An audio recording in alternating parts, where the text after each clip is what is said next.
nanti aja deh jadi orang yang seperti itu, punya cucu umurnya 60-an, aku baru jadi orang yang baik. Emangnya ada yang menjamin kita bisa sampai umur segitu? Kita dikaruniai 3 orang anak. Kamu pernah ngelewati fase tersulit apa sebagai orang tua? Aduh ya Allah, anak aku autis gitu ya. Itu membuat aku yang Ketemu sama Mufti Meng. Aku ngomong ngeliat Sofia gitu. Masa depannya gimana ya? Kalau aku gak ada umur yang jagain siapa ya? Beliau tuh cuma ngomong kayak gitu. Dia itu ketika Allah itu udah menakdirkan anaknya sebagai ibu cuman bisa berjuang. Yang harusnya kamu fokus pikirin 2 anak kamu yang normal. Karena mereka akan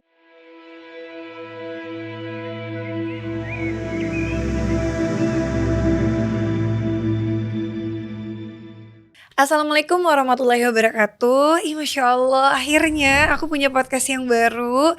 Jadi yang pertama yang mengucapin dulu makasih atas supportnya ke The Sungkar Family yang kayaknya lebih ke Teke Wisnu Show ya, karena gak ada kitanya selama ini. Dulu sih aku punya podcast, itu ada namanya Sisters Podcast. Tapi qadarullah mansyaAllah udah lama banget gak ada. Dan akhirnya ada ide baru gitu ya. Pengen banget punya podcast yang baru. Karena ada satu hal sih, waktu itu aku pernah ketemu sama seorang ustadz. Terus aku tanya lah tentang ya karena punya followers dan yang lainnya. Pokoknya nasihat dari beliau adalah cobalah untuk membuat sesuatu yang bermanfaat gitu. Dan semoga disitulah kita bisa mendapatkan pahala jariah ketika membuat sesuatu yang bermanfaat. Dan karena aku waktu itu jujur kepikiran dulu itu punya banyak banget qadarullah sinetron-sinetron yang masih tayang. Dan aku gak punya hak apapun untuk menutup sinetron-sinetron itu. Karena di Indonesia itu adalah kontraknya putus. Jadi aku gak punya right apapun supaya sinetron gak tayang lagi. Nah ditutupilah dengan karya-karya yang mungkin lebih positif gitu. Jadi ini ikhtiar lah ya, ikhtiar. Namanya adalah Ruang Bertumbuh with Shiran gitu. Karena kenapa namanya Ruang Bertumbuh? Karena aku juga lagi proses dalam bertumbuh, proses dalam belajar, karena banyak banget gak taunya, masih bodoh banget sebagai manusia ini ya gitu, masih harus banyak belajarnya. Dan mudah-mudahan yang di rumah juga bisa belajar bareng sama aku di sini, dengan nanti akan aku undang banyak narasumber, kita bisa belajar bareng-bareng. Dan mudah-mudahan teman-teman di rumah selalu dijaga sama Allah, sehat selalu. Di episode perdana yang spesial ini aku mau undang orang yang spesial, one of the most special people in my life, my husband. Masya Allah. Kenapa suami saya? Karena waktu itu jujur pas ngobrol sama tim kayak siapa ya episode pertamanya? So aku langsung gini, ya suami gue lah gitu. Kenapa? Karena kita itu ya, pertama harusnya sebenarnya orang tua aku gitu. Cuman kan ketika aku udah menikah gitu, sekarang itu adalah suami aku. Karena aku bertumbuh bersama di rumah tangga, ketawa, menangis, dan belajar bersama setiap harinya sama orang ini yang sangat saya sayang ya. Semoga Allah jaga. Oke, Pak Wisnu apa kabar? Ya, Assalamualaikum. Sehat? Tolong serius ya di podcast saya ini ya Pak ya. Serius. Kamu yang bercanda deh. Gak bisa gitu. Oke, jadi makasih udah mau support. Karena kalau nggak mau support akan aku rongrong, akan aku marah ya kan. Jadi sebenarnya Pak Wisnu nggak ada pilihan gitu ya. Nah jadi yang perdana nih, pertama nih, aku pengen nanya dulu gitu ya. Walaupun mungkin sebelum aku nanya, alhamdulillah aku udah tahu semua sih sebenarnya ya. Cuman kan kita pengen share nih sama yang di rumah kita, yang mudah-mudahan bisa bermanfaat untuk kamu juga ya. Dulu itu kan kita sinetron bareng nih, sekian tahun lah gitu. Dan jujur ya, sebagai orang yang menyaksikan kamu dulu sama sekarang, itu kamu berubah banget dalam banyak hal nih, banyak hal. Salah satunya adalah, jangan ketawa dong, enggak ya aku yang ketawa. Salah satunya adalah adab kamu. Mungkin karena semakin dewasa dan semakin tua kali ya. Terus akhlak kamu yang Masya Allah, semoga Allah jaga ya. Tapi apa sih dulu tuh titik baliknya ketika kamu itu kan masih sinetron tuh lagi tinggi-tingginya tuh. Maksudnya jujur ya, dulu itu lumayan ada persaingan nih di antara aku dan Kak Wisnu. Waktu kamu gak ngerasain sih, cuman aku emang anaknya kompetitif aja gitu. Dulu tuh kayak kok dia lebih dikasih sinetron lebih banyak sih daripada aku. Karena kalau pemeran utama perempuan di Indonesia itu harus fokus satu. Tapi kalau yang cowok itu bisa di 3 sinetron barengan. Just kerjaannya lebih banyak gitu kan. Jadi gaji bulannya lebih tinggi gitu. Nah, tapi ketika kamu lagi tinggi-tinggi posisi itu, apa sih yang bikin kamu waktu itu bener-bener kepikiran tiba-tiba mau belajar agama? Tiba-tiba kepikiran mau belajar agama. Ya maksudnya kan ya udah kita berdua Islam dari lahir gitu. Cuman kan Ya, ya dulu kan nggak ngerti banget gitu loh. Bukan berarti kita berarti kita ngerti sekarang ya. Cuman kan kita belajar lah gitu. ya. Bismillahirrahmanirrahim. Pada dasarnya kan manusia itu pengen bahagia kan. Pengen bahagia. Kita tuh fitrahnya juga pengen jadi orang yang baik gitu kan. Cuman Allah itu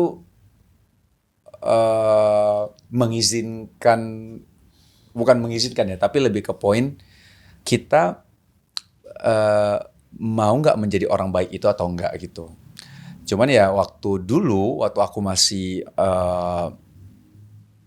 bahasanya tuh duniawi banget lah bahasanya ya, duniawi banget, mikirnya tuh duniawi banget. Aku mikirnya gue harus jadi orang baik nih. Maksudnya baik itu dari sisi agama dan secara karakter gitu ya. Artinya karakter di dunianya juga harus baik gitu loh. Nggak boleh, misalnya nggak boleh emosian jadi orang, nggak boleh egois gitu ya. Maksudnya proporsional lah, proporsional gitu kan. Nah kalau secara agama berarti ya kita sudah tahu, udah ada yang namanya perintah dari Allah gitu kan. Ada perintah Allah, ada larangan yang Allah berikan kepada kita. Jadi kan sangat simpel sebenarnya, melakukan perintah Allah dan menjauhi larangan yang Allah kasih kepada kita gitu kan. Nah, cuman aku mikirnya, nanti aja deh jadi orang yang seperti itu. Waktu apa? Waktu sudah punya cucu, umurnya mungkin udah 55-an atau 60-an, mungkin ya 60-an itu aku baru jadi orang yang baik gitu. Menurut dasar agama kita gitu ya. Agama kita baiknya itu seperti apa ya, sesuai agama Islam gitu. Tadi mikirnya kayak gitu. Cuman setelah ada beberapa kejadian, aku kok mikirnya tunggu. Ini kalau kita ngomong tunggu umur aku 60, tunggu aku punya cucu baru baik, emangnya ada yang menjamin kita bisa sampai umur segitu? Kan nggak ada yang bisa menjamin gitu. Karena selama ini yang kita lihat, kayak kamu mungkin kan pernah cerita kan waktu itu sama aku, teman aku ada tuh SMP udah meninggal, waktu itu kecelakaan gitu kan. Kita nggak ada yang tahu umur. Teman aku juga, teman kita bahkan ya, ya sesama pemain sinetron, dia juga kecelakaan motor, meninggal di umur kalau nggak salah 22 tahun. Terus ada teman kita juga yang dia lagi treadmill, umurnya kalau nggak salah belum nyampe 30 tahun, dia meninggal dunia juga gitu. Artinya nggak ada yang tahu umur seseorang di muka bumi ini. Yang tahu hanyalah Allah Ta'ala gitu kan. Nah jadi aku langsung mikir, oke, ini nggak ada yang bisa menjamin umurku sampai 60 kecuali Allah Ta'ala kan. Karena Allah yang tahu gitu. Nah dari situ aku akhirnya gua harus menjadi orang baik dari sekarang nih. Karena kalau misal nggak jadi orang baik dari sekarang, nggak tahu deh di akhiratnya seperti apa. Setidaknya pertama di alam kuburnya kayak gimana. Karena kalau walaupun bahasanya sebandel-bandelnya orang, atau kita bilang ya gimana ya bilangnya, nggak baik-baiknya aku, tapi aku punya dasar ilmu agama lah. Karena aku kan besarnya di Aceh, jadi aku tahu ilmu agama. Ketika kamu melanggar aturan Allah, ada konsekuensinya. Termasuk salah satunya nanti di alam yang setelah alam dunia ini, yaitu pertama kan alam barzah dulu, alam kubur gitu. Nah aku takut tuh di situ tuh. Waduh, kayaknya gue nggak siap deh kalau misalnya gue dapat siksaan Allah nih, gue nggak siap deh, gitu. Nah, dari situlah membuat trigger utama aku jadi kuat untuk berubah jadi baik gitu. Dan di satu sisi Dan di sisi lainnya juga, aku ngerasa yang namanya nggak bahagia pada saat yang tadi kamu bilang, kenapa ya? Padahal kan kerjaan lagi banyak, Iya. income-nya juga alhamdulillah atas izin Allah sangat cukup lah buat aku ya pada saat itu yang belum nikah gitu kan. Nah itu aku berpikir kok gue nggak ngerasain bahagia ya, sedangkan yang gue cari-cari tuh dulu ini uang gitu ya, beli aset lah ini segala macam, itu yang aku cari. Tapi kenapa gue nggak ngerasa bahagia ya? Ternyata kan ada jawabannya semua di agama kita gitu kan. Nah makin kuatnya untuk berubah menjadi baik, selain trigger takut mati tadi, adalah mau menikah. Karena aku mikir lagi, kalau aku nikah sama kamu, lalu nanti kita punya anak, ini yang didik anaknya siapa? Pasti kan orang tuanya. Dan beban orang tuanya, khususnya bapaknya, itu besar banget untuk ngedidik. Nah kalau misalnya nggak punya ilmu, waduh, berat lagi nanti dia di akhiratnya gitu. Iya. Makanya aku memutuskan untuk yang kata-kata ya orang bilang sih berhijrah. Ya aku coba untuk berhijrah untuk menjadi lebih baik di mata Allah. Ya itu dia. Kalau pertanyaan yang kamu tadi ya, kenapa sih kamu memutuskan? Ya aku memutuskan untuk seperti itu karena beberapa hal tadi. Susah nggak? Susah sih, susah ya, karena berhijrah ke arah yang baik itu bukan seperti atau semudah membalikkan telapak tangan gitu loh. Ada banyak hal yang harus kita lewati gitu. Kayak misalnya teman-teman yang selama ini teman-teman aku baik, tapi mungkin waktu itu belum mendapatkan hidayah. Jadinya ya bahasanya ada, misalnya ya contohnya ada yang nggak sholat gitu ya. Biasanya nongkrong mungkin lupa waktu untuk sholat dulu, mungkin anggap itu seperti hal yang biasa. Tapi ketika misalnya, sholat yuk. Kenapa lo kok tiba-tiba ngajak kita sholat, bisa kayak gitu kan. Ya kan nggak segampang itu juga, nggak semudah itu juga gitu loh. Kalau bahasanya baik dari teman, ya karena kamu waktu itu kok belum nikah. Terus sama kamu kan juga kaget kan gitu ya. Kaget, kamu kenapa sih kok tiba-tiba kayak gini gitu kan. Kamu juga melihat perubahan aku. Terus aku juga pernah bilang sama kamu, pas banget lagi waktu Shiren itu lagi ke luar negeri tuh. Iya. Kamu sebulan ya kalau nggak salah ya. Kamu ambil short course di London. Aku bilang sama Shiren lagi di sana. Aku bilang, sayang, kayaknya kita tuh nggak usah ketemu dulu sampai kita nikah. Karena pasti banyak godaan ya, orang pacaran itu. Terus kamu kaget, kamu kenapa? Soalnya kamu ngomong kayak gitu ya. Kamu ngomongnya lebih aneh lagi. Apa aku ngomong? Yang kita taaruf, kok taaruf 3 tahun pacaran. Kayak bingung gitu, kayak telat gak sih taarufnya. 3 tahun pacaran tiba-tiba taaruf, kayak itu taaruf apaan? Iya maksudnya taaruf. Itu kayak apaan sih dia orang? Iya mungkin ngerasa aneh. Karena waktu itu aku kan tanya sama Ustadz ini gimana hubungannya. Aku tuh sama Shiren tuh udah serius. Di tahap mungkin sebentar lagi kita akan menikah gitu loh. Cuman kita masih berpacaran nih. Cuman Ustadz bilang, ya bagus niat kamu untuk nikah, tapi di dalam Islam nggak ada yang namanya pacaran gitu loh. Walaupun aku hanya telepon-teleponan, nggak ketemu, nggak mungkin lah bang, nggak ketemu gitu loh. Pasti ketemu lah. Sekuat-kuatnya kamu ketemu, kapan sih ketemu, pengen ketemu gitu-gitu kan. Ya singkat cerita, apa yang harus dilakukan ya Ustadz ya? Ya nikah langsung atau memang nggak berhubungan, maksudnya putus gitu. Makanya kan aku bilang, yaudahlah, yuk kita nggak usah ketemu lagi, tapi nanti kita ketemu waktu udah nikah aja. Akad nikah aja ketemunya, gitu. Coba shock nggak? Gue yang di London kayak gimana konsepnya? Ya kayak gitu. Susah kan, kedua kamu susah kan karena kita kan udah di dalam hubungan pacaran tuh. Berat. Malah lebih ringan menurut aku kalau memang belum ada status apapun. Betul, itu lebih mudah menurutku. Terus keluarga, papa mama, papa karena sangat dekat sama aku. Kalau mama kan tipenya yang ya dengerin gitu kan. Aku kadang bilang, "Ma nggak boleh nih kayak gini-gini." Oh iya, mama kan iya aja gitu. Tapi kalau papa kan aneh ngeliat aku gitu kan. gue tahu lo ya maksudnya gitu kan. Jadi yang kayak nggak diungkapin, tapi itu kalau bercanda kadang-kadang nyesek kena ke aku gitu, kayak misalnya ngobrol sama teman aku, sahabat aku bisa tuh lihat tuh si Wisnu tuh ikut aliran apa deh gitu maksudnya kayak Ya papa banget kenapa ya, tuh dia tuh tuh lihat tuh tapi ngomong kayak itu aku dengar gitu loh maksudnya jadi ngomong di sini tapi aku dengar apa yang papa ngomong gitu. Iya. Bilang, Pak, bisa ngomongin di sana nggak sih Pak? Maksudnya biar aku nggak denger gitu. ya kayak gitu gitu. Tapi orang tua cenderung lebih mudah menurut aku untuk aku mensupport aku cepat gitu ya. Mama kamu sampai bilang, nah hati-hati ya ada aliran yang ekstrim, yang bahaya. Jangan ya nak ya sampai ikut-ikut kayak gituan. Mah aku cuman bilang nggak ketemu dulu mah kayak gitu. Cuman ngomong kayak gitu tiba-tiba aliran ekstrim gitu kan.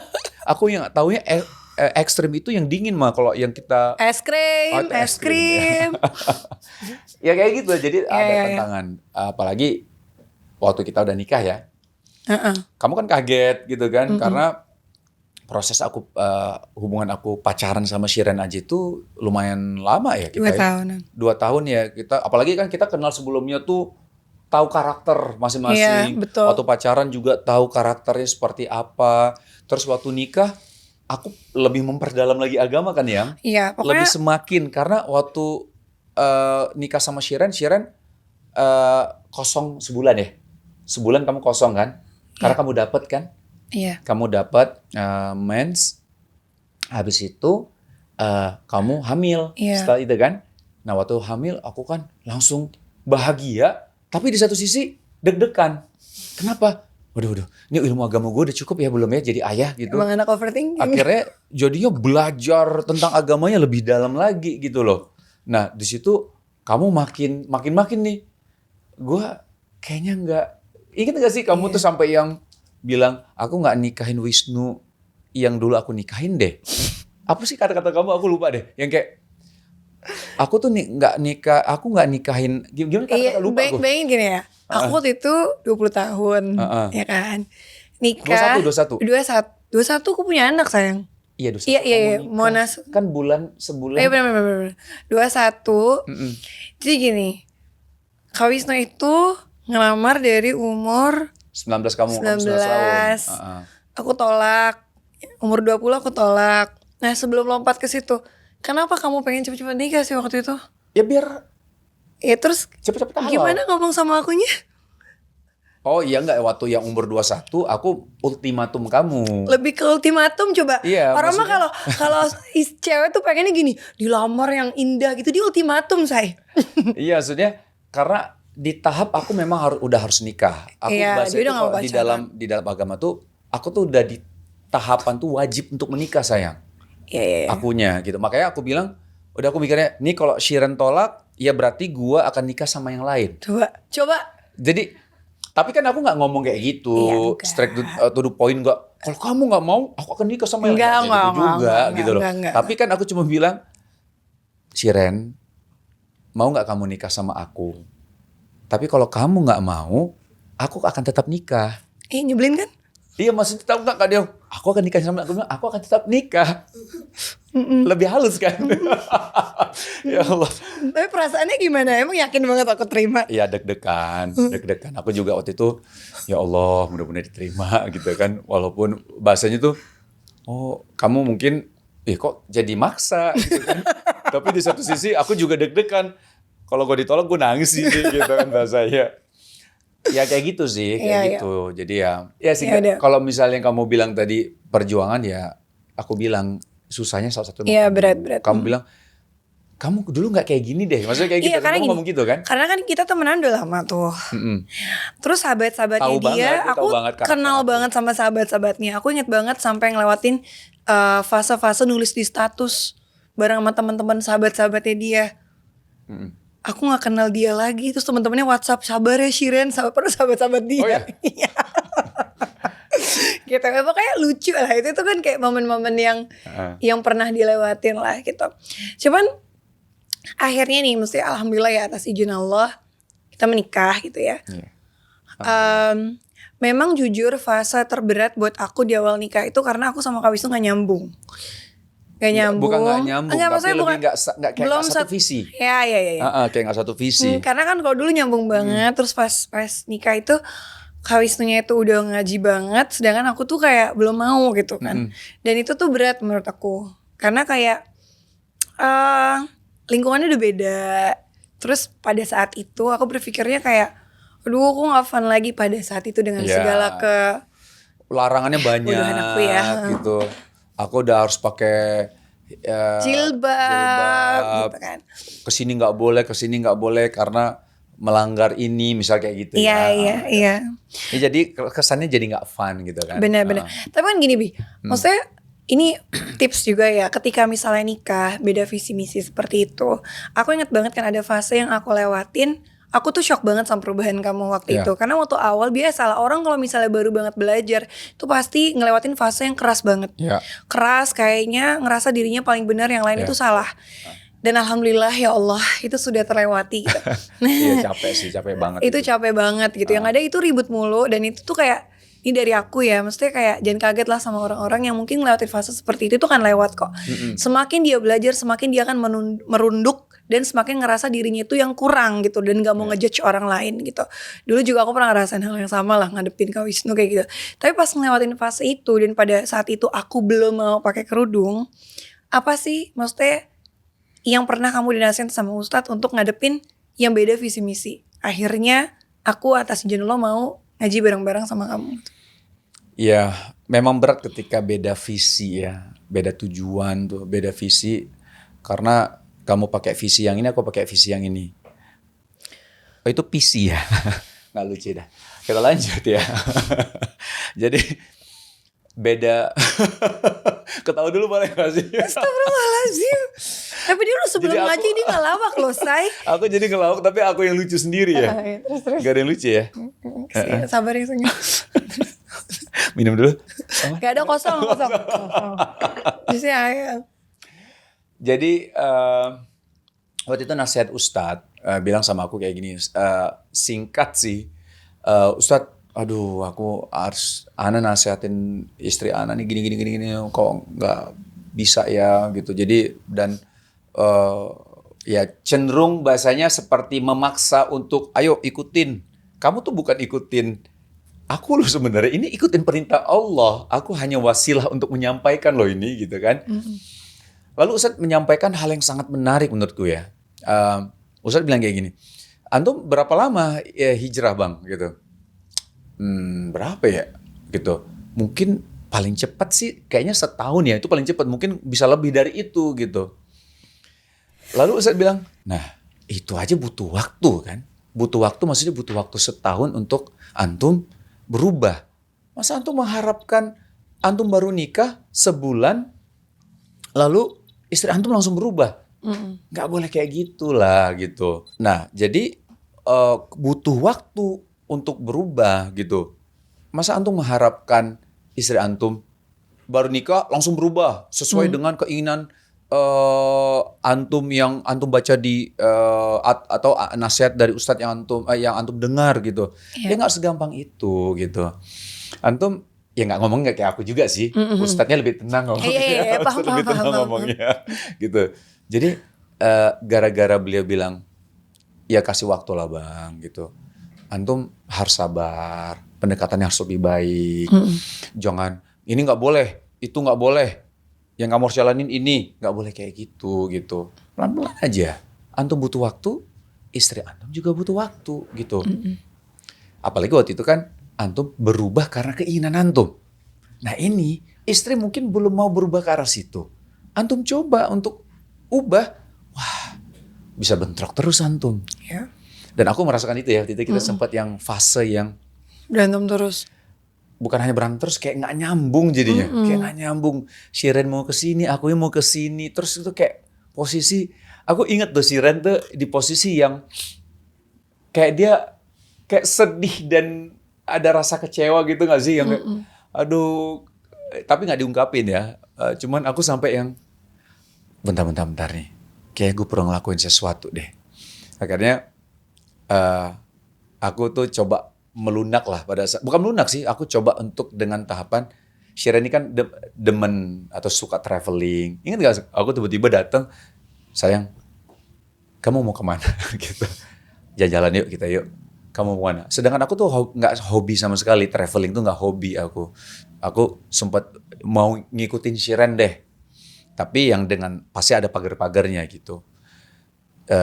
Nah, apalagi setelah dengar nasihat Ustadz, aku langsung oke, ini cara gue kayaknya salah berarti. Oke, gue harus ngakuin yang melakukan sesuatu dengan hikmah, Dengan adabnya juga. dengan adab yang baik gitu ya, dengan penuh hikmah gitu. Nah, akhirnya apalagi setelah dengar kajian ini agak lama sih, cuman singkat cerita, aku mulai pelan-pelan. Aku nggak memaksa Shiren. Aku ingat banget waktu itu ada pertanyaan, waktu ada acara TV. Kalau istri kalian belum berhijab, apa yang akan kalian lakukan? Ada 2 tuh. Aku ditanya, aku sama udah David Khalid. Iya. Aku bilang, ya harus dipakai. Kenapa? Karena wajib, itu perintah dari Allah. Jadi kalau istri kamu nggak berhijab, aku akan meminta dia untuk memakai itu. Sedangkan udah David, ya kita pelan-pelan, kita ini segala. Ya beda gitu loh, karena udah David udah cukup lama belajar agama. Betul. Beliau tahu caranya bagaimana. Sedangkan aku kan baru masuk, jadi yang harus kayak gini, harus kayak gini, itu salah. Gitu. Sampai aku kan yang gitu nggak boleh, gitu-gitu lah. Setelah dengar nasihat Ustadz, aku kan mulai berubah kan. Banget, ya, Masya Allah. Mulai pelan, nggak mau ngomong-ngomong soal jilbab. Ngomong jilbabnya kayak misalnya Shiren lagi habis sholat kan pakai mukena. Aku bilang, Masya Allah cantik banget istri aku ya, pakai mukena gitu. Poinnya aku tahu dia kan paham gitu loh. Aku nggak perlu yang ngomong, kamu kayak jilbab deh, nanti cantik. Nggak kayak gitu, bukan kayak gitu. Masya Allah kamu makin cantik ya pakai pakai mukena. Aku bilang kayak gitu. Maksudnya padahal lagi sholat ya. Terus atau lihat foto-foto kamu yang udah ada nggak sih? Enggak, kamu tuh tiba-tiba belanjain kerudung, baju-baju yang lebih tertutup. Gitu ya Allah. Gemes deh pokoknya. Terus sama ini sih Bi, menurut aku waktu itu justru yang malah lebih ngena di aku adalah perubahan sikap kamu.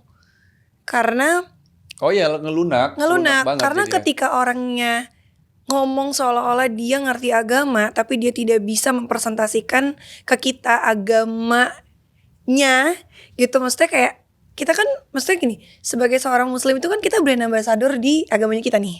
Kita harus nunjukin kalau misalnya ya agama kita ini sempurna, kitanya yang banyak salah gitu.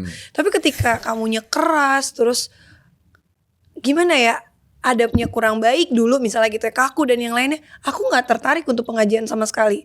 Tapi ketika misalnya kamu, bukan misalnya waktu itu alhamdulillah kamu tiba-tiba ngelunak banget atas nasihat-nasihat Ustadz yang Masya Allah, terus adab kamu, akhlak kamu jadi Masya Allah, terus juga banyak hal yang mencontohkan ke aku. Akhirnya dengan adab yang kamu tunjukkan itu yang bikin aku malah lebih kayak, aku pengen belajar nih karena adabnya yang ditunjukkan.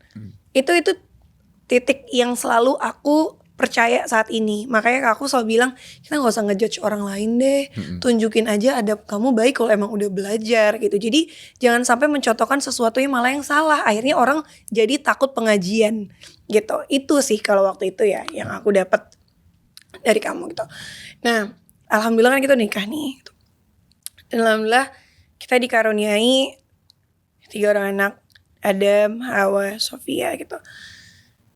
Sebagai seorang bapak yang waktu itu baru nih ya, terus kita punya anak Adam gitu. Apa sih kamu pernah ngelewati fase tersulit apa sebagai orang tua? Sejauh ini ya, padahal maksudnya kita masih banyak yang akan dilewatin nih, anak gede apa segala macam. Sejauh ini ada gak sih yang kamu benar-benar ketika punya 3 orang anak ini, kebahagiaan kamu itu seperti apa? Terus gimana kamu tuh kayak mempupuk diri kamu sebagai ayah yang baru gitu untuk belajar terus ngedidik anak, karena ngedidik anak tuh kan susah banget gitu ya.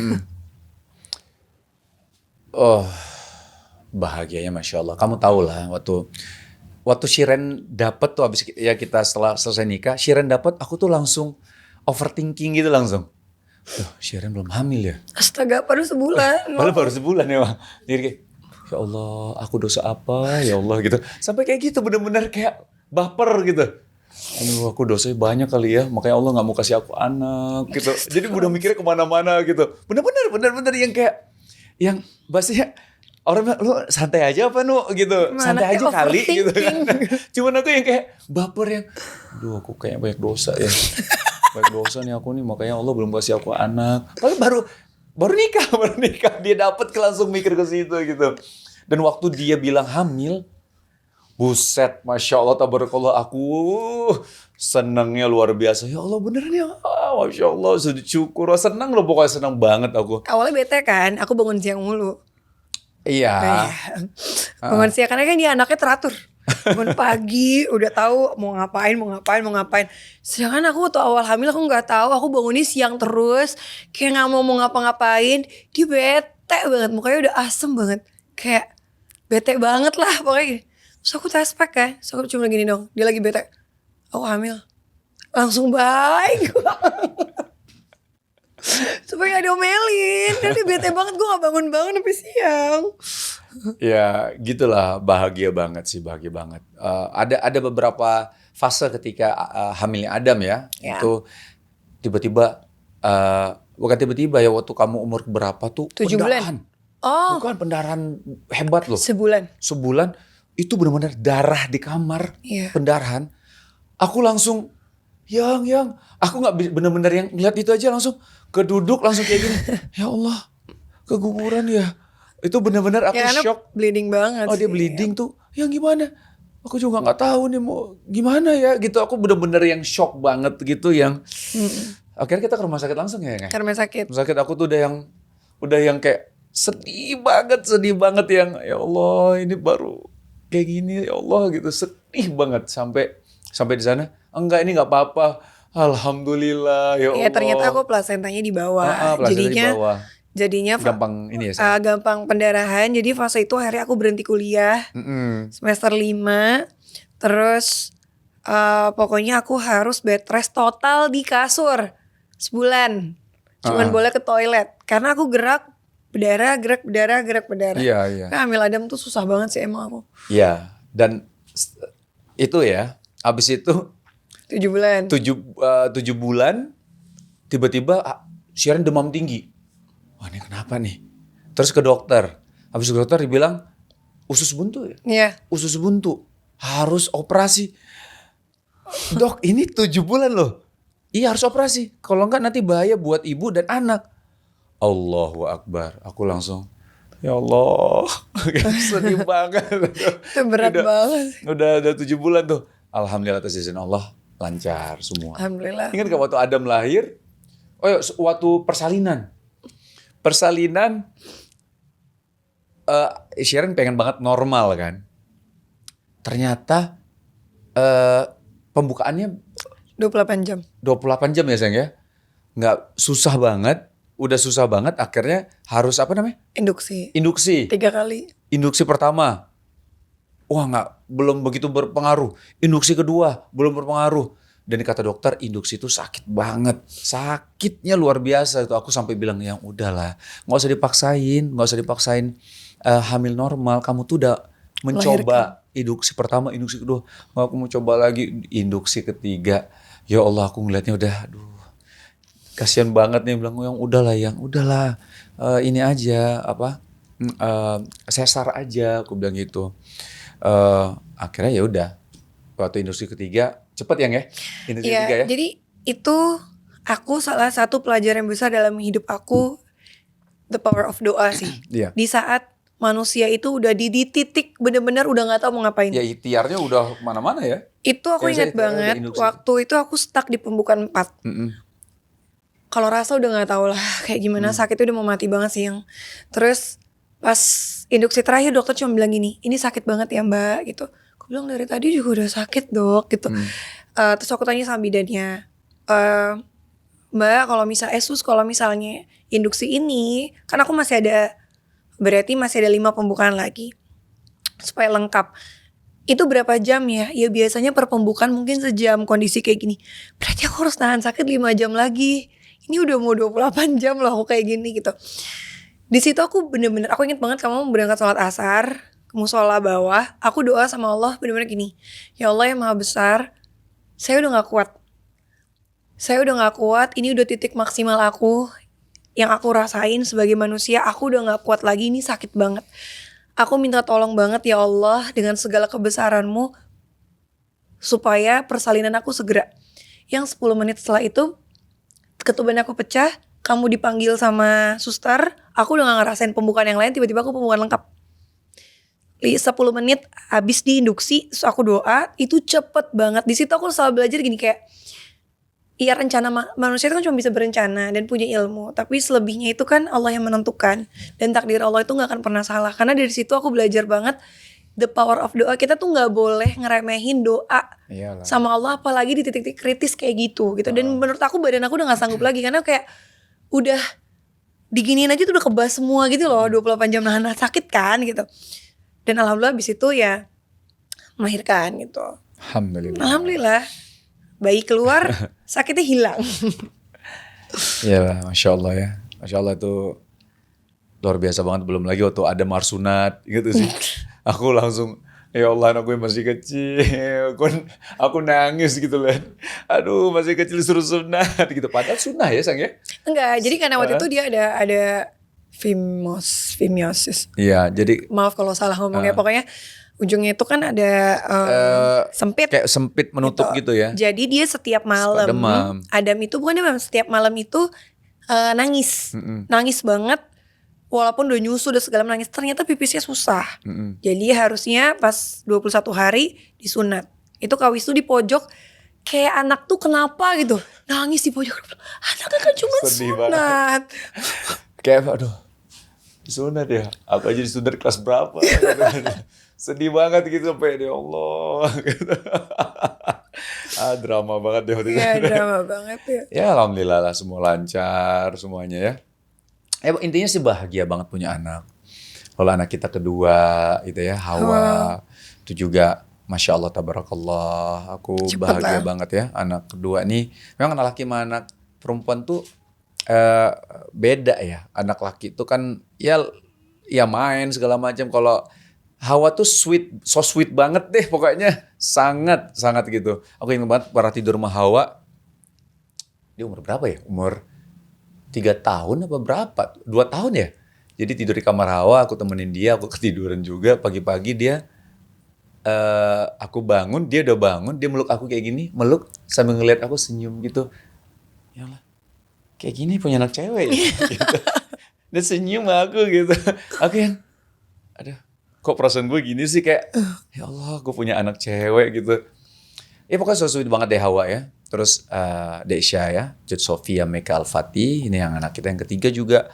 Masya Allah tabarakallah juga kita ya atas izin Allah dikaruniai ya anak ketiga. Dan waktu itu juga lucu ya nggak ya?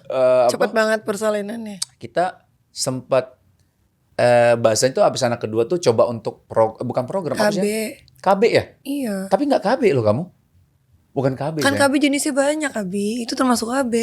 Oh gitu ya? Iya. Ya intinya mencoba untuk KB ya gitu ya? Iya, karena aku pengen nyelesain nyusu dulu lah Sofia, si Hawa. Ternyata kan aku muntah-muntah, aku kira asam lambung aku kumat.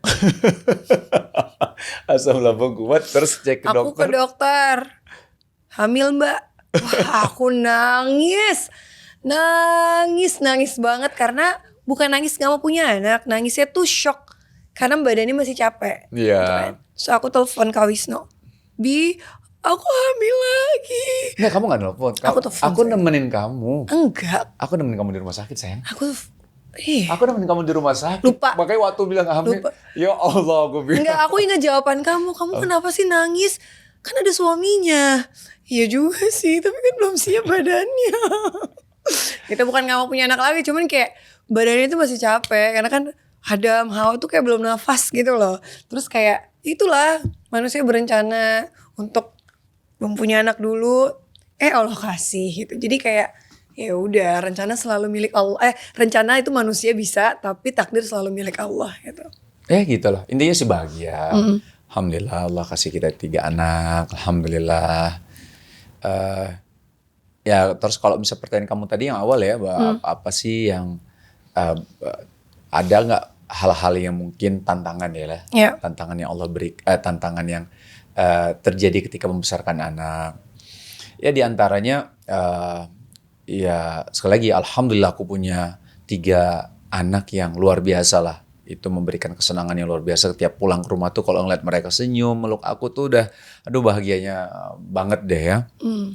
Ya, tapi memang tantangan tetap ada ya, membesarkan mereka sampai sejauh ini gitu. Iya. Ya, kayak misalnya kita baru tahu kalau Deisha qadarullah ya, special needs. Sebenarnya Shiren tuh udah sempat bilang sama aku, yang kenapa ya Deisha tuh nggak mau tempat-tempat yang rame, terus dia seperti menghindar selalu tempat rame. Aku jawabannya simpel sih waktu itu ke Shiren. Ya mungkin dia pemalu, dia kan cewek nih, anak cewek. Ya bagus dong, anak cewek punya rasa malu yang besar, bagus dong aku bilang kayak gitu. Oh gitu ya, iya. Terus Shiren tetap ya mungkin karena feeling ibu ya, ngerasa kayak kayaknya kita perlu cek deh yang. Nah yang membuat aku tambah yakin dia nggak kenapa-kenapa adalah ketika kita cek beberapa dokter, dibilang nggak autis loh. Iya. Ingat gak sih? Beberapa kali kan? Nggak, ini nggak autis, mbak, ini nggak autis. Aku bilang, tuh yang kamu tuh jangan terlalu khawatir gitu loh. Sampai di fase umur berapa aku ngerasa juga agak ngeganjel ya. Iya. Ini kayak ada yang janggal deh nih dari Deisha. Kenapa ya dia kalau kita bercandain atau ngobrol gitu kayak nggak, kayak apa namanya itu ya, nggak mau ngelihat mata kita. Iya, dia kayak hidup di bubble-nya dia sendiri. Iya, hidup di dunianya sendiri. Kenapa gitu? Karena aku jadinya jadi khawatir juga gitu kan. Aduh, kenapa ya? Ya udah deh kita coba cek ke psikolog ya titisannya. Iya. Ke psikolog, akhirnya kita ketemu, dicek cukup detail lah ya. Cukup detail dan ya dia didiagnosa bahwa memang anak kita autis gitu ya. Nah kita autis. Nah di saat itulah aku ya kalau dibilang kaget dan astagfirullahaladzim, ya ada lah pastilah, nggak mungkin nggak ada ya perasaan kayak aduh ya Allah anak aku autis gitu ya. Itu membuat aku yang ya Allah. Tapi aku pada saat itu ya yang jujur yang mungkin yang lebih sedihnya Shiren lah. Shiren yang ngerasa kayak waduh kan aku juga ngerasa bersalah karena nggak dari dulu gitu loh. Dulu Shiren mungkin sudah ngeh, tapi akunya tetap santai dan menganggap santai gitu. Padahal kalau dari dulu udah mungkin diterapi, ya insya Allah ya ya kita nggak boleh bilang ya takdir lah ya. Ya gitu. Iya maksudnya ini singkat cerita ya. Jadi Sofia itu dari 0 sampai 2 tahun menurut kita tuh fine. Gitu kan. Memang speech delay aja gitu. Tapi kayak mumbling, terus apa ya, kosakatanya ada, terus sensitif. Belum ya. Oh, belum ya? Belum. 0 sampai 2 tahun tuh light banget kelihatannya. Terus main sama kakak-kakaknya mau, terus apa tuh namanya? Pokoknya normal aja gitu. Terus dia ikutan yang kayak kelas-kelas bermain anak-anak bayi gitu. Terus kan itu kan ada screening dan yang lain. Motoriknya bagus banget, Masya Allah gitu kan. Tapi memang ada momen yang aku tuh akhirnya, kok Sofia itu lama-lama gak mau main bareng ya. Kalau aku ajarin ngindar, lebih suka ngapa-ngapain sendiri gitu. Dan itu paling parah waktu COVID gitu kan. Waktu COVID itu kan dia gak beraktivitas di luar. Terus kelas-kelasnya berhenti. Terus gak ada main di playground, gak ada ngapa-ngapain lah, main di rumah. Dan dia tuh anaknya gak gadget. Sofia kan. Nah waktu umur 2 tahun itu, yang paling kelihatan itu Sofia itu mundur. Kosakatanya hilang. Terus Tatapan. kontak matanya hilang, kayak kemana-mana gitu. Jujur waktu itu sebagai ibu broken heartnya parah ya, kok Sofia kayak gini ya gitu, kok berubah banget gitu. Mau ke tumbuh kembang anak pun waktu itu belum berani ke rumah sakit karena COVID lagi parah-parahnya kan. Akhirnya pas 2 tahun 8 bulan kita screening tuh di di tumbuh kembang anak. 8 tahun. 2 tahun 8 bulan. Oh, 2 tahun 8 bulan. Iya, aku ingat banget. 2 tahun 8 bulan itu diagnosanya belum keluar. Akhirnya umur 3 tahun barulah ada diagnosa gitu. Terus baru tahu kalau misalnya Sofia itu memang ada autismnya gitu. Apa ya, waktu itu tuh kayak bingung nih mencernanya gitu. Autis itu apa? Terus harus ngapain? Terapinya itu seperti apa? Dan ini mungkin maksudnya mungkin ibu-ibu yang mungkin punya special needs kids juga di rumah itu pasti akan pasti pernah melewati hal itu ya. Kita sebagai orang tua juga kayak kenapa ya? Apalagi aku nyalahin diri aku tuh banyak banget. Apa aku salah makan pas hamil? Ya, apa aku stres pas hamil? Apa aku salah ngedidiknya? Wah, aku nyalahin aku tuh banyak banget, kayak aku kenapa ya? Kok anaknya bisa kayak gini gitu.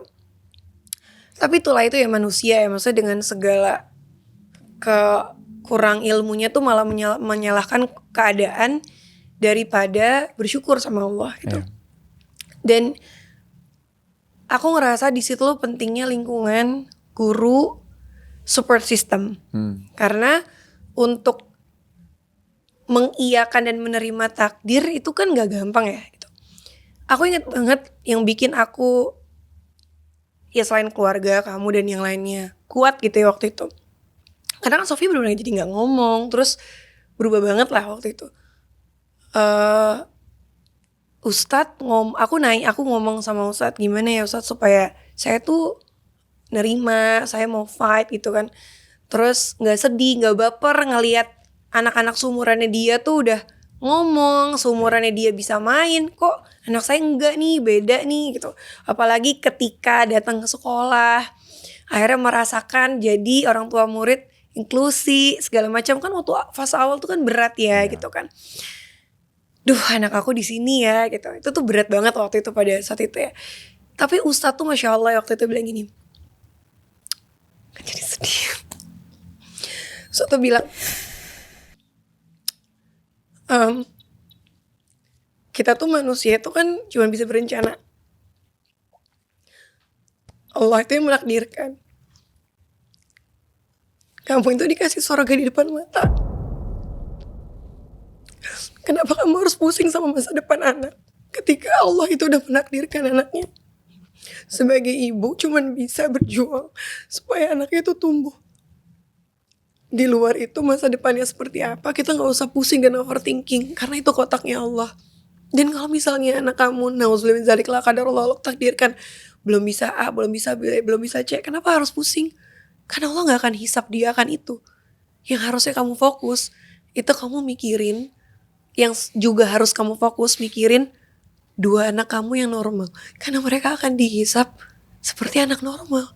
Kenapa kamu gak bingung? Kenapa gak fokus mendidik mereka supaya mereka lolos dari hisap yang berat? Anak kamu ini itu akan bisa jadi bismillah Allah takdirkan sebagai surganya kamu di kotak pintu yang sabar dan yang lainnya. Dan Allah gak akan menghisap sesuatu yang salah gitu, maksudnya gitu. Ya kalau dia nantinya gak bisa seperti ABC, dia gak akan dihisap seperti orang ABC. Kenapa harus pusing gitu? Bersyukur aja sama Allah. Inilah dong pahala kamu yang besar. Harusnya kamu bersyukur bukan sedih.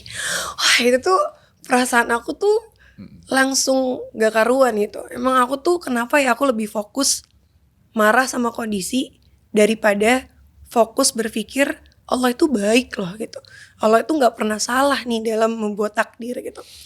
Terus waktu itu aku juga ketemu sama, aku inget banget ketemu sama Mufti Meng gitu. Aku ngomong, aku tuh hatinya naik turun nih ngurusin Sofia. Banyak lah fase-fase yang aku bersyukur, tapi banyak juga fase-fase aku sedih lah gitu ngelihat Sofia itu. Lebih kayak bisa gak, ya overthinking lah, mikirin masa depannya gimana ya. Kalau pas ada aku begini gitu ya. kalau aku nggak ada umur yang jagain siapa ya gitu. Itu kan banyak banget kepikiran kayak gitu kan. Terus maksudnya beliau tuh cuman ngomong kayak gini.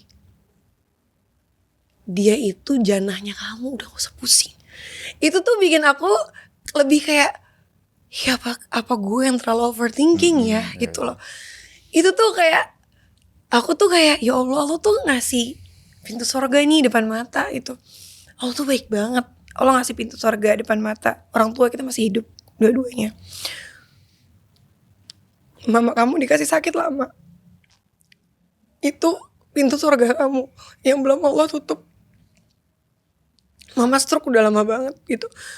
Terus Allah nambah lagi nih pintu surga di depan mata, dikasih anak special needs. Itu surga. Ada 2 pintu surga yang Allah tuh gak tutup gitu depan mata. Kenapa sih gak kita syukurin? Malah kita protes. Kenapa malah kita protes? Kenapa mama sakit terus? Kan kasihan segala macam. Itu pintu surganya kamu. Kenapa kita protes? Kenapa Allah kasih kita anak special need? Padahal Allah kasih surga depan mata kalau kita mensyukuri dan bisa menjalani hal itu. Itu yang di situ aku ngerasa pentingnya ilmu supaya kita bisa mengambil angle yang berbeda dalam kehidupan gitu. Di situ yang aku ngerasa kayak selama ini berarti ya sampai hari ini ya masih kurang ilmu banget, dan di situ aku butuh guru, butuh support system, butuh lingkungan yang benar-benar ngebuka mata aku, jangan ngelihat masalah dari satu arah aja gitu, tapi dari helicopter view kalau Allah itu baik dan Allah itu gak pernah salah sama takdir. Dan Allah tahu kapasitas kemampuan hambanya itu sampai di titik mana, dan Allah gak pernah zolim sama hambanya. Itu sih yang sangat nguatin aku setiap kali ngelihat Sofia, Adam, Hawa, Mama. Dan orang tuh banyak yang nanya sama aku kayak, kamu tinggal sama mertua ya? Aku selalu bilang, mertua aku baik banget. Justru aku yang kayak ngerasa beruntung bisa tinggal sama mereka. Dan mama kamu itu contoh banget buat aku ya. Maksudnya mama tuh kan stroke dari kamu SMA ya. Level 1. Mama tuh sabarnya Masya Allah gitu.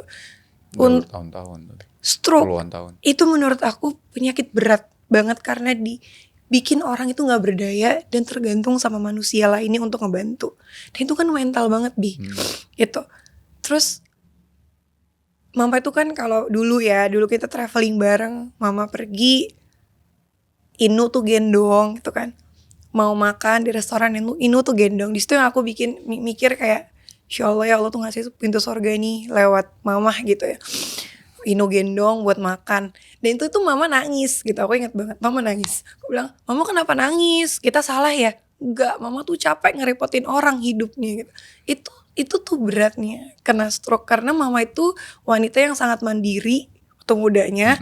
Tapi ketika tuanya itu bergantung sama orang lain untuk ngebantuin makan, untuk ngebantuin ke toilet segala macam. Tuh kan kayak kegoncang banget lah batinnya gitu. Makanya kalau misalnya mama lagi baper, lagi sensi, lagi marah, aku cuma bisa sabarin sama orang-orang kayak orang rumah, sabar ya, kita gak pernah tahu rasanya jadi mama tuh gimana. Udah iyain aja gitu. Berat loh jadi orang stroke gitu. Itu sih, dan mama tuh sabar banget gitu. Jadi kayak mama tuh, mertua aku tuh ngasih contoh depan aku di rumah tuh kayak sabar banget gitu. Terus sekarang juga kadarullah mama kena stroke lagi di syaraf yang ke mata, akhirnya mama gak bisa lihat 90%. Aku nemenin mama kamu aja tuh gini, mama bosen banget, gak ngapa-ngapain gitu kan.